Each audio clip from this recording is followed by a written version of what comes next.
4. That's the number. Not 5, not 6. 4 catapults on every Nimitz-class carrier in the United States Navy. On a ship stretching over 1,000 feet bow to stern, carrying close to 90 aircraft and costing roughly $5 billion to build, every strike package, every combat air patrol, every emergency scramble flows through exactly 4 launch tracks marked in yellow on the flight deck. Here's the part that stops most people. Lose one of those 4 tracks, and the carrier doesn't lose 25% of its launch capacity. It loses somewhere close to 40%. The math doesn't behave the way intuition says it should. Why? That's what this video is about, and the answer will change how you look at every carrier strike group photograph you've ever seen. Stay with this, because what looks like an engineering detail about steam and electromagnetic rails is actually a strategic vulnerability that an adversary doesn't need a navy to exploit. A cheap drone, a deck accident, a fragment from an Iranian ballistic missile, any of these, aimed at the right 40 feet of flight deck, can cut American naval air power nearly in half without sinking a single ship. The Strait of Hormuz is a narrower place than it looks on a map, and this is one of the reasons why. To understand why 4 is the number, you need to understand what a carrier actually is when it's operating at combat tempo. The USS Nimitz, commissioned in 1975, and her 10 sisters in the Nimitz-class were built around a single strategic concept: the ability to generate and sustain a high sortie rate against a defended target set. During the Cold War, the target set was Soviet surface groups and coastal installations.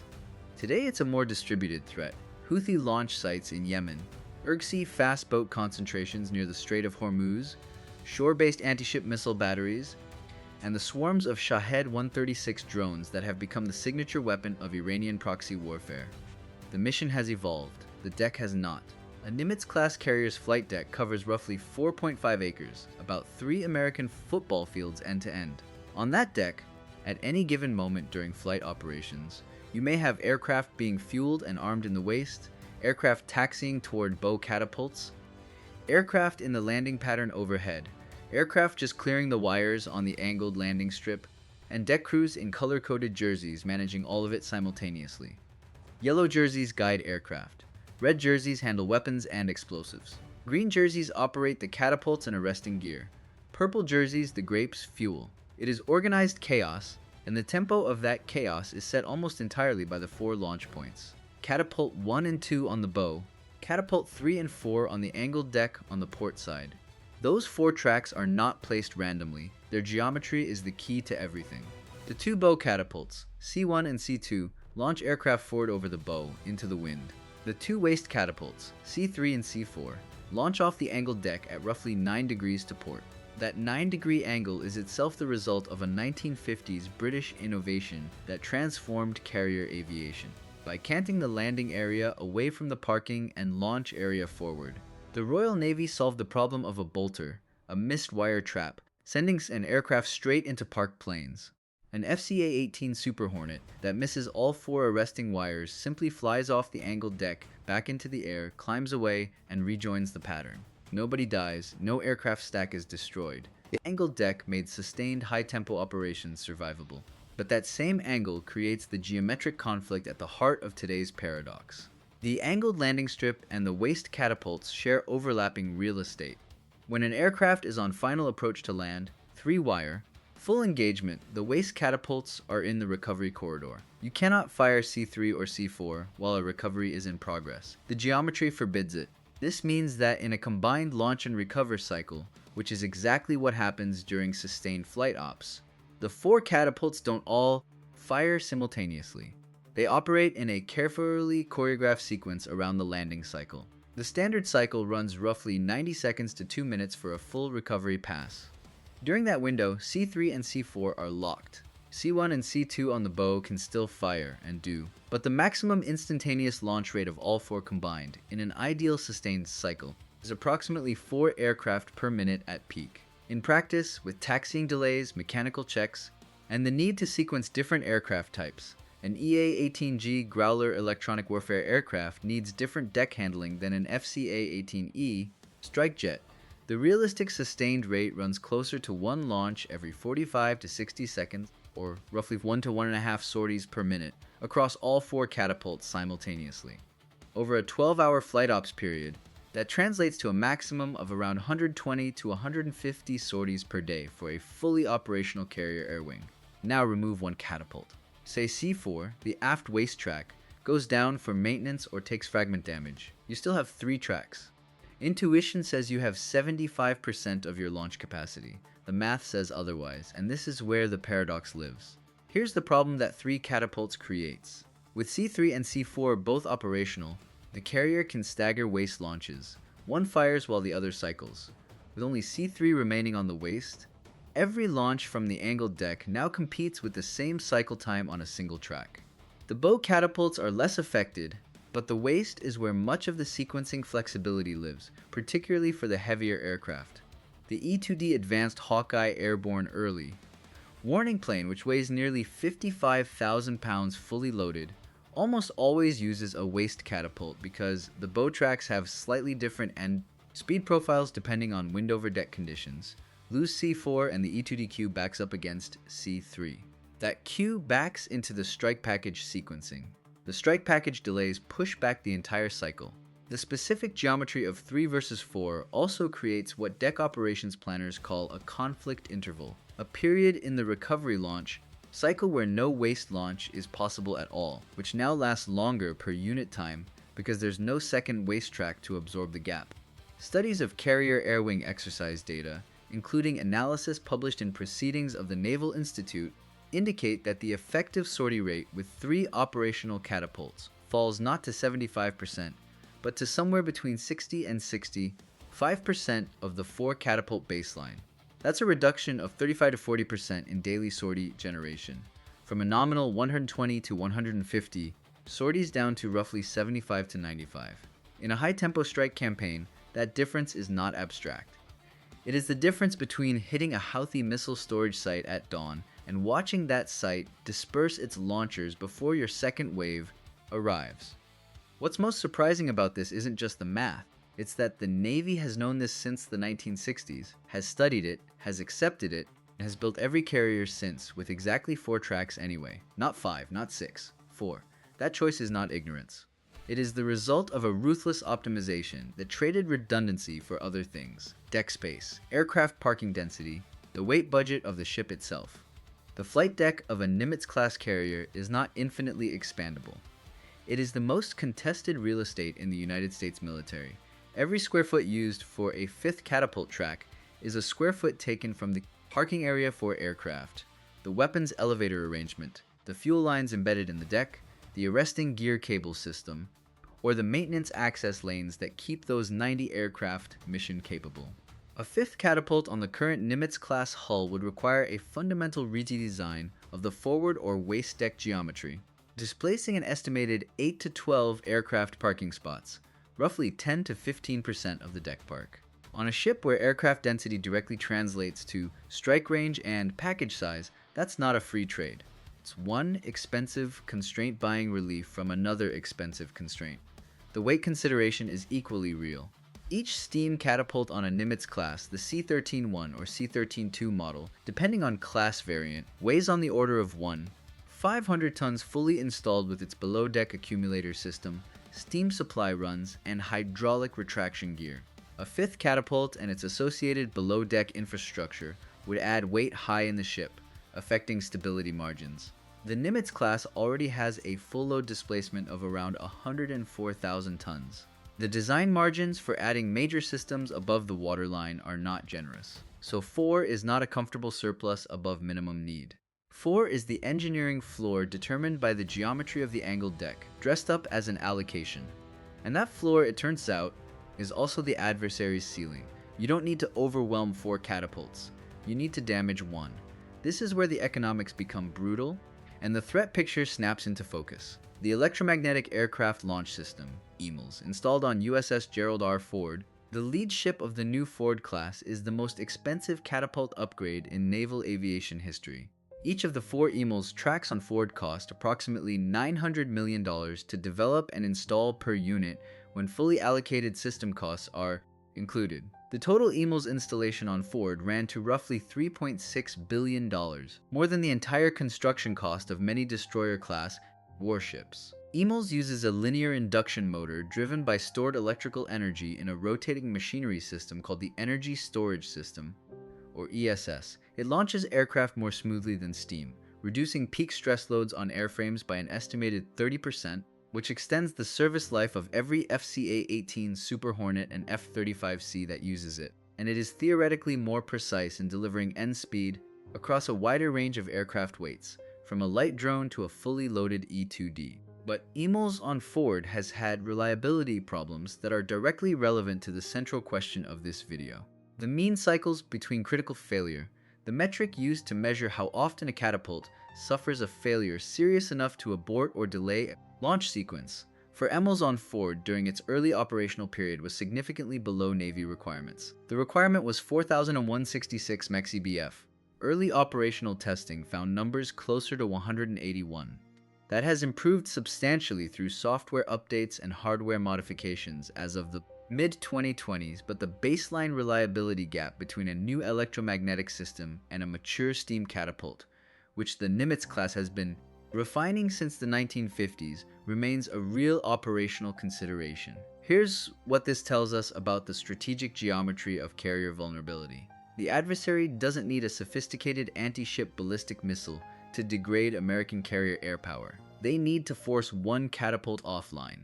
A Shahed 136 costs somewhere around $20,000 to $50,000. An Iranian ballistic missile, the Fateh 110 family, or the more capable Zulfagar, costs an estimated $2 to $5 million. A fragment from either, striking the right 40-foot section of flight deck above the below-deck catapult accumulator or the track extension mechanism, doesn't sink USS Nimitz. It doesn't kill 100 sailors. It takes one catapult offline for anywhere from 8 hours to several days depending on the damage, and it cuts the carrier's sortie rate by 35 to 40% for that entire period. The math runs the wrong way at every level. The expensive thing is brittle in a very specific and well-understood location, and the cheap thing knows exactly where that location is. Put yourself in the shoes of an ERG-C naval operations planner for a moment. You don't have a carrier. You don't have an Air Force capable of challenging the FCA-18 Super Hornet or the F-35C in a straight fight. You have fast boats, you have Shahed drones, you have ballistic missiles of varying accuracy, and you have mines. Your goal is not to sink the carrier. That is effectively impossible given the destroyer screen, the Aegis combat systems on the Arleigh-Burke-class ships in the strike group, the SM-6 interceptors, the Phalanx Skyview systems, and the combat air patrol maintained by the carrier itself. Your goal is to deny the carrier its sortie rate for long enough to change the operational calculus in the strait, one catapult offline. That is the entire objective. And the cost to attempt it is measured in hundreds of thousands of dollars. The cost to repair it, if damage is serious, is measured in hundreds of millions, plus the operational degradation that runs from day one of the damage to day last of the repair cycle. This is where the Ford-class solution enters the picture, and where the paradox deepens rather than resolves. USS Gerald R. Ford and her sister ships, USS John F. Kennedy, USS Enterprise, the new CVN-80, USS Doris Miller, were designed explicitly to increase sortie generation rate. The stated Navy requirement for Ford-class was a 25% increase in sortie rate over Nimitz-class, achieved through EMALS, the Advanced Arresting Gear System, replacing the older Mk7 hydraulic arresting engine, dual-band radar, and a redesigned island superstructure moved aft to improve deck flow. The goal was approximately 160 sorties per day in sustained operations, with a surge capability approaching 270 sorties over a 12-hour maximum effort period. Ford still has 4 catapults. The number didn't change. What changed is the technology of each track and the deck layout supporting them, not the count.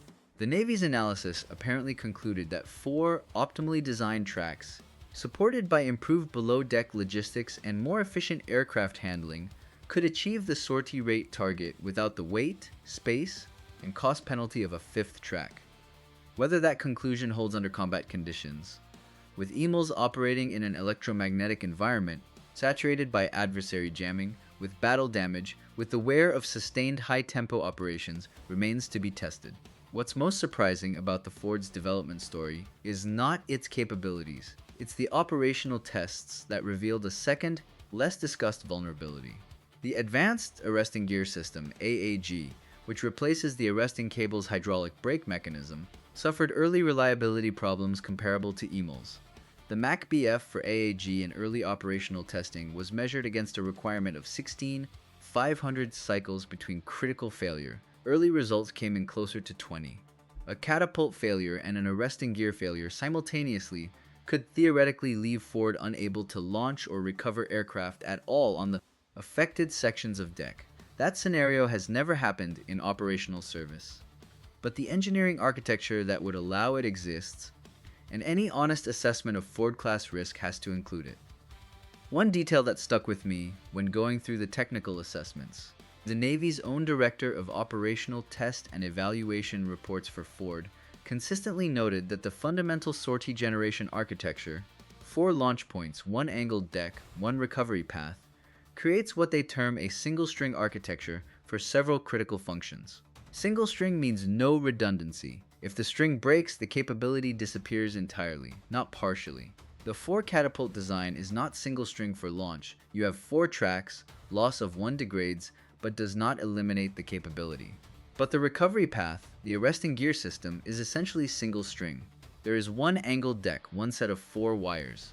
Damage the arresting gear, and the carrier cannot recover fixed-wing aircraft at all until repairs are complete. Aircraft must divert to land bases or, in the extreme case, ditch. That vulnerability has existed on every American carrier since the 1950s and has never been successfully exploited by an adversary in combat. The fact that it hasn't been exploited is partly a product of American carrier defense, and partly a product of the fact that no adversary with the capability to exploit it has chosen direct conflict with the carrier strike group. That calculus may be shifting. In the context of operations near the Strait of Hormuz, the distance between Iranian shore-based anti-ship missile batteries and the operating area of a carrier strike group can be as little as 150 to 200 nautical miles. The Zulfiqar ballistic missile has a stated range of 700 kilometers. The newer Hajj Qasem variant, which Iran publicly demonstrated in 2020, is assessed to have a maneuvering re-entry vehicle designed to complicate terminal intercept by SM-6. The Navy's ability to defend a carrier at those ranges against a salvo of maneuvering ballistic missiles, simultaneously managing a Shahed drone swarm and Urgshi fast boat harassment, has never been tested in live combat. The Aegis system and the Combat Air Patrol are formidable. They are not perfect, and they don't need to be defeated. They only need to be penetrated once, at the right point on the flight deck. The human dimension of this is easy to state in numbers and harder to absorb. A Nimitz-class carrier operates with a crew of roughly 5,000 sailors and aircrew when fully embarked. 3,200 ship's company, about 500 in the carrier air wing. A catapult failure during a launch, depending on its cause, can range from a missed shot requiring a taxi back to a catastrophic event. The worst catapult accident in modern carrier history was not caused by enemy action. In January 1969, a rocket accidentally fired aboard USS Enterprise during a flight deck accident, initiating a catastrophic chain of explosions and fires that killed 27 sailors and wounded 3 and 14. That accident did not involve the catapults directly, but it demonstrated what flight deck accidents cost in human terms, and it was triggered by a relatively small initiating event in a complex, high-energy environment. Today's flight deck is safer than 1969 by every measurable metric, but the energy levels involved, jet fuel, weapons, a linear induction motor storing enough electrical energy to accelerate a 70,000-pound aircraft to 165 knots in 2 seconds, have not changed. The carrier air wing itself has evolved considerably around those 4 catapult tracks. The air wing that flew from Nimitz-class carriers during Operation Desert Storm in 1991 included F-14 Tomcats, A-6 Intruders, and A-7 Corsairs alongside early FCA-18 Hornets, a mix of heavy, medium, and light strike aircraft with very different weight and launch speed requirements. Today's carrier air wing typically consists of a strike fighter corps of roughly 4 to 5 squadrons of FCA-18 Super Hornets and, increasingly, F-35C Lightning IIs, supplemented by EA-18G Gros for electronic attack, E-2D Advanced Hawkeyes for airborne battle management, MH-60 helicopters, and CMV-22B Osprey tiltrotors for carrier onboard delivery. The F-35C, at a maximum takeoff weight approaching 70,000 pounds, is at the upper end of what EMALS is certified to launch at full load. The Osprey, at roughly 52,000 pounds, is handled by a catapult for the first time in its operational history on Ford-class ships. The weight envelope that the 4 catapults must handle has expanded, not contracted. Here's the part that doesn't sit comfortably even after all of this analysis. The Navy has the data. Naval planners understand the 35 to 40% sortie rate degradation from losing one catapult. They understand the cost asymmetry between a Shahed 136 and the EMALS track it might damage. They have the Director of Operational Test and Evaluation reports. They have the reliability numbers from Ford's early deployments. And they have still built every carrier, from Nimitz to Gerald R. Ford to the Enterprise, currently under construction, with 4 tracks. Here's the take that might generate pushback. The 4 catapult architecture is not primarily an engineering decision anymore. It's a budget and shipbuilding industrial-based decision dressed as an engineering one. The argument against a 5th catapult on Ford-class is coherent on its own terms: deck space, weight, cost. But those terms are all artifacts of the hull design and the budget allocation that preceded it. A ship designed from the outset with 5 catapults would make different trade-offs in those same dimensions.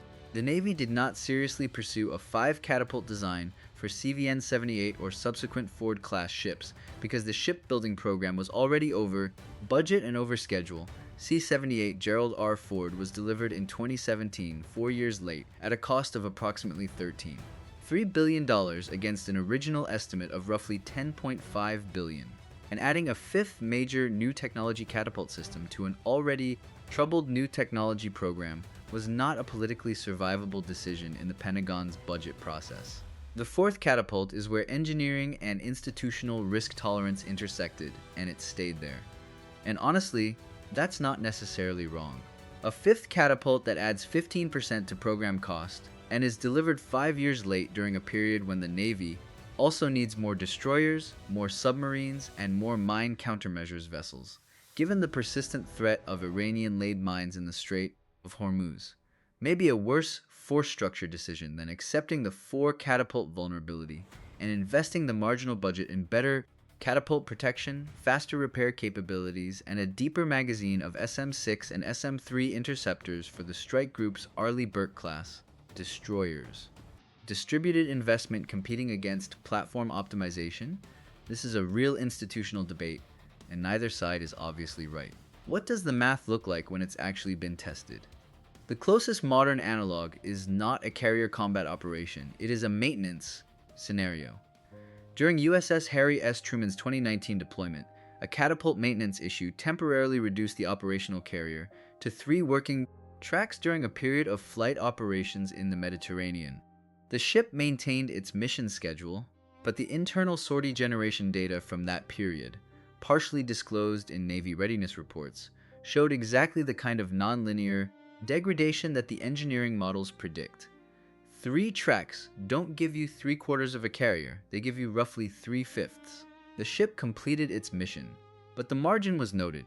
The deeper question is what happens when that margin is consumed not by a maintenance cycle, but by an adversary action in a contested environment, at a moment when the strike group's assigned mission does not allow for a reduced tempo. The Strait of Hormuz scenario is the clearest case. If a carrier first strike group operating in the northern Arabian Sea is tasked with a sustained air campaign against Urgsi missiles launch sites following a mine-laying operation that closes commercial shipping in the strait, a scenario that is not speculative, it is drawn from current contingency planning frameworks discussed in Open Naval Institute publications. The difference between 120 sorties per day and 80 sorties per day is not an administrative inconvenience. It is the difference between suppressing the missile threat before the next salvo launches and not suppressing it in time. Will the Navy eventually build a carrier with 5 catapults? Comment yes or no, because the engineering arguments for it have existed since the 1970s, and the institutional arguments against it have won every time. The question of whether that trade-off holds in the operational environment of 2026 against the specific threat mix of maneuvering ballistic missiles and low-cost drone saturation is genuinely open. 4 catapults. That is the number a Nimitz-class carrier was designed around, the number a Gerald R. Ford-class carrier was redesigned around, and the number that defines the ceiling of American carrier air power as much as its floor. The paradox from the opening question resolves here. 4 is not a generous margin above the minimum. It is the minimum, dressed in the geometry of an angled deck and the economics of a constrained shipbuilding budget. And the gap between 4 and 3, that 35 to 40% nonlinear drop in sortie rate, is the gap that gives an adversary leverage they don't need a navy to use. The fleet can defend those 4 tracks. It does every day with layered air defense, with Aegis, with phalanx sows, with combat air patrol. But defending them and making them invulnerable are different things. One strip of yellow paint on the flight deck, 40 feet long, represents hundreds of millions of dollars of naval investment, thousands of hours of engineering, and a not trivial fraction of American power projection capacity. The adversary knows which 40 feet it is. The Navy knows they know. If you want to see what happens when the logic of carrier vulnerability meets the specific geography of Hormuz, the mine, threat, the fast boat doctrine, economics of blocking the strait, that breakdown is coming next. Stick around.